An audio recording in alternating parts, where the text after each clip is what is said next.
No, we all thought that expand because there is an increase in consumption of paper board and whatever it is.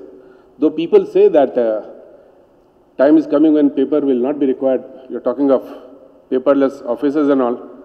But my experience is that paper will continue consumption, at least in India, if not anywhere else, in terms of packaging, in terms of tissue. Computers cannot replace, they can replace paper in the offices, but they can never replace the toilet tissues and kitchen tissues and all. So that will continue to be used. So the demand for paper in some form or the other will keep on increasing. So there is always a need, and we went on expanding all of our mills without giving much of a thought to where will the raw material come.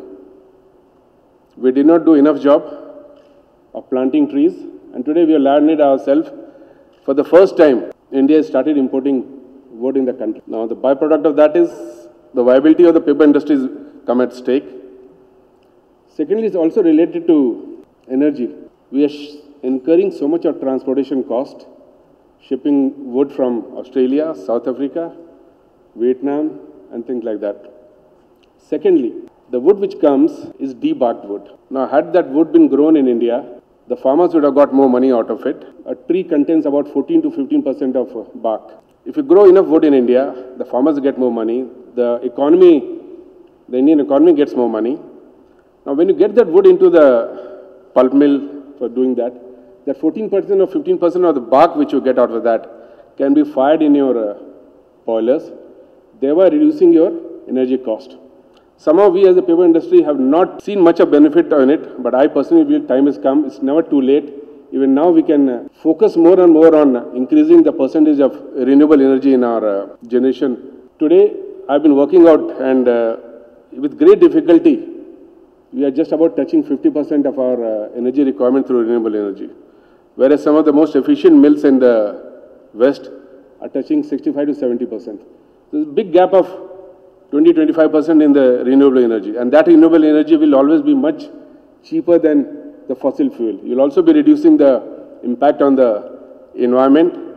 So let's work toward that. And in Paper Tech, I would request everybody, one is to reduce the energy consumption, other is to also focus on increasing the percentage of renewable energy. So this was the second shock that we got.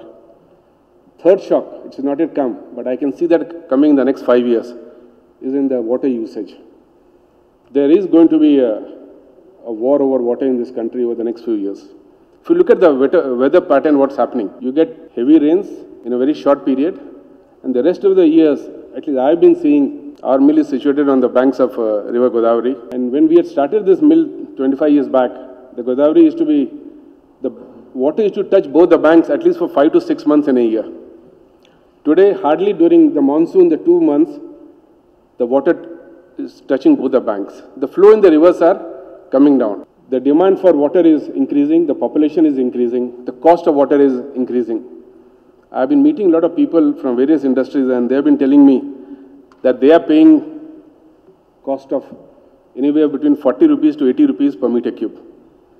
Now, the average for the paper industry in India, I'm told, I don't know how far is it accurate, that we are at 100 cubic meter per ton of pulp and paper. Our water cost today would be around 4-5 rupees by and large the mill, because we are very comfortable.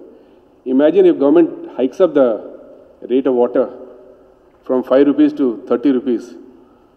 20-25 rupees into 100 meter cube, straight away 2,000 rupees going off the profit. As it is, we are struggling to maintain our profitability. So it's better that we gear ourselves up, get ready, and all these conferences that are held is to imbibe in us, make us realize that to survive in the short term and to prosper in the long term, we need to take care of environment, energy, water, and raw material. And this is what will help in the sustainability of the paper industry. Now, we don't need to do it for the sake of environment. We need to do it for our own sake.